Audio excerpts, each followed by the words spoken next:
বগুড়ার শিবগঞ্জে এক প্রবাসীর স্ত্রী এবং সন্তানকে গলা কেটে হত্যা করেছে দুর্বৃত্তরা।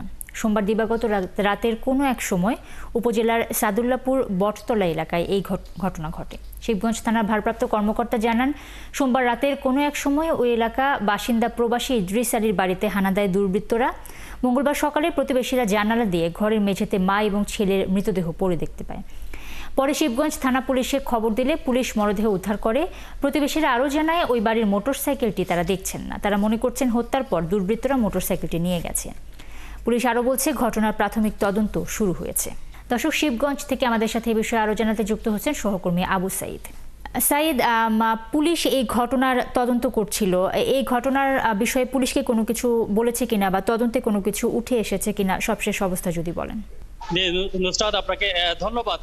এই লোমহর্ষক যে ঘটনাটি ঘটেছে সেই ঘটনার প্রেক্ষিতে পুলিশের ঊর্ধ্বতন কর্মকর্তারা এখানে এসেছেন, সিআইডি ক্রাইম জোনের কর্মকর্তারা এসেছেন এবং পিবিআই এর কর্মকর্তারা এসে এখানে আলামত সংগ্রহ করেছেন। এখন পর্যন্ত এই ঘটনার কোনো ক্লু উদ্ধার করতে পারেনি। তবে স্থানীয়রা যেটা বলছেন যে এই বাড়ি থেকে যে মা এবং সন্তানকে হত্যার পরে বেশ কিছু মালামাল তাদের খোয়া গেছে। এর মধ্যে যেমন আছে একটি মোটরসাইকেল, বেশ কিছু স্বর্ণ অলংকার এবং ওই বাসায় আরেকটা ছেলে, হাসান নামের এক ছেলে যিনি থাকতেন, সেও নিখোঁজ আছে, এই কথাগুলো বলেছেন। এবং তারা ধারণা করছেন যে হয়তোবা এই মালামাল লুট করার জন্য এই ঘটনা সংগঠিত হতে পারে এবং পুলিশ তদন্ত করছেন এবং তারা বলছেন যে তদন্ত করে এর আসল রহস্য উদ্ঘাটন করা সম্ভব হবে। তবে এই মুহূর্তে সুনির্দিষ্ট কোনো কারণ তারা উল্লেখ করতে পারেনি।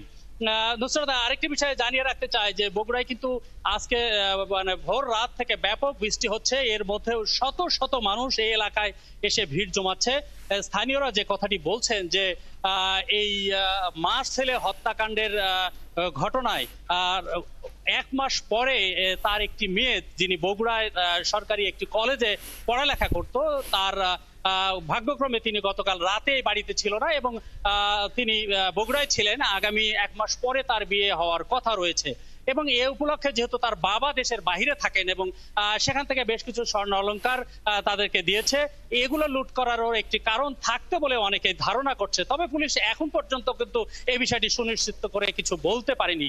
নুসরাত, এই ছিল বগুড়ার চাঞ্চল্যকর শিবগঞ্জের সাদুল্লাপুরের মা ছেলে হত্যাকাণ্ডের সর্বশেষ তথ্য। অনেক ধন্যবাদ আবু সাইদ আপনাকে। দর্শক, শিবগঞ্জ থেকে যুক্ত হয়েছিলেন সহকর্মী আবু সাইদ।